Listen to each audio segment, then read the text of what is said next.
Sabi nito, inamin na ni Bangag na stop na ang impeachment. If Bongbong is giving instructions to Congress, putang ina, delikado yun. Inamin ni Bongbong, ibig sabihin, inaamin ni Bongbong na nagbibigay siya ng instruction sa Congress. Hindi dapat, co-equal body sila eh. Walang pakialam ang presidente sa Congress at Senate. Kaya nga merong Senate President tsaka House,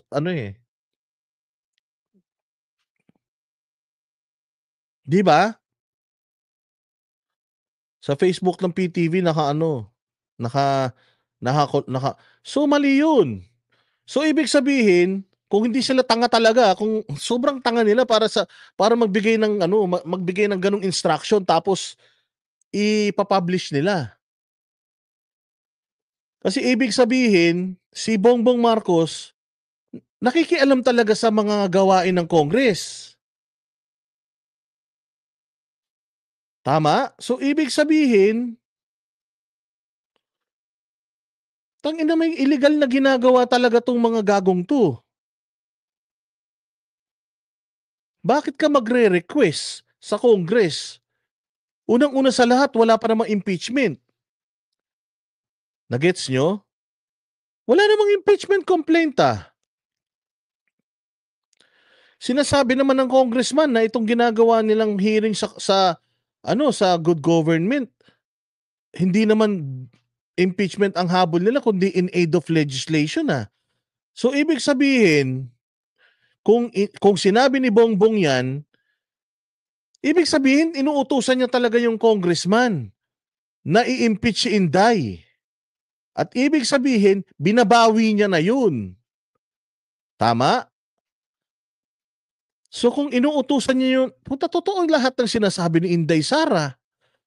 Napakana lahat ng nangyayari sa kanya, pakana ni Bongbong Marcos, pakana ng Malacanang.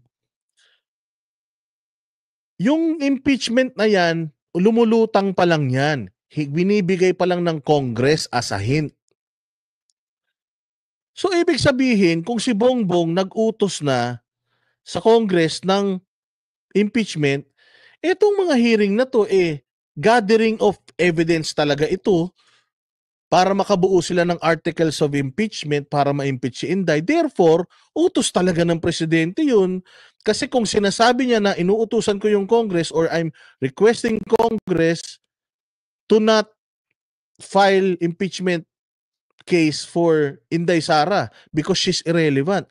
Sino ka para utusan mo yung Congress? Yes, Pilipinas ka, presidente ka ng Pilipinas, pero co-equal body kayo. Executive, legislative, at saka judiciary. Hindi ka dapat nakikipag-usap sa Supreme Court. Hindi ka dapat nakikipag-usap or pwede ka makipag-usap, pero hindi ka dapat nagbibigay ng utos sa mga yan kasi pantay-pantay kayo, kaya nga kayo co-equal So ibig sabihin, the fact na inamin mo or the fact na inutusan mo ang Congress to halt, wag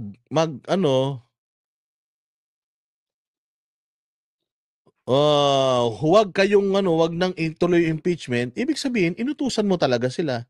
So kung inutusan mo sila, ibig sabihin, tanginan yan, totoo yung sinasabi talaga ni Inday Sara na nagko-connive kayo para pabagsakin siya. Di ba? Atay tayo dyan. Yari tayo dyan kapag gaganyan. A few inches later. Ito na, nakita ko na. Watch, President Marcos Jr. confirms reports that he messaged lawmakers to ask them not to file an impeachment case versus VP Sara Duterte. Yan o.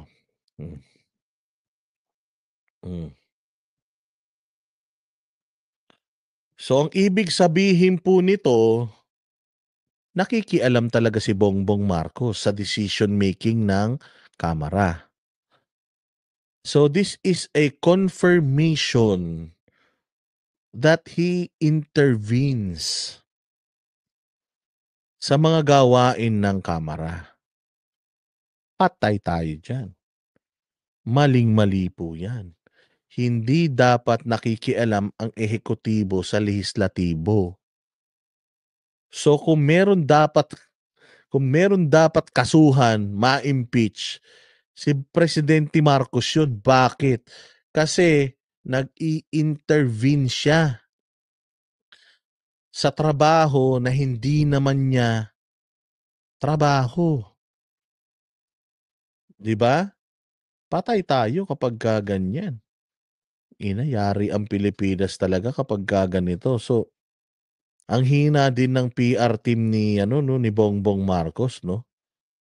I mean, he could have just talked to them privately and tell them to stop the impeachment. Bakit mo pa ipinabalita? Gusto mo bang lumabas, Bongbong Marcos, na ikaw ay you're saving our country by not filing an impeachment case for Inday Sara? Yun ba yung gusto mong sabihin? Kainan yan. Nilubog mo lalo yung sarili mo. 'Di ba? Nilubog mo lalo yung sarili mo, Bongbong Marcos. Kasi dito sa interview mo na to, inamin mo na nakikialam ka sa trabaho ng Kongreso. Lalo na tong mga congressman. Ibig sabihin, aso kayo ni Bongbong Marcos.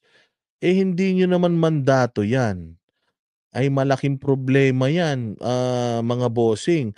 Kung proud na proud kayo, kayong mga loyalista, tangina niyan. Ibig sabihin, pumapayag kayo na lumalabag sa protocol etong presidente nyo.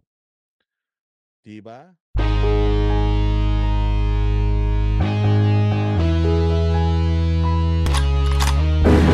Yan ang Banateros, walang inuurungan. Pag tama palakpakan, pag mali ay babanatan.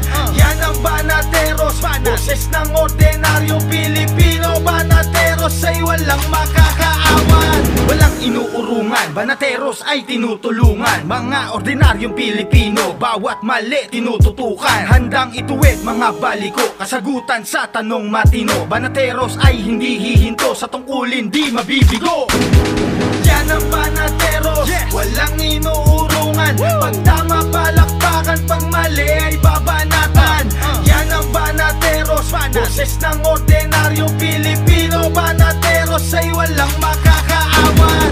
Yan ang Banateros, walang inuurungan. Pag tama palakpakan, pag mali ay babanatan.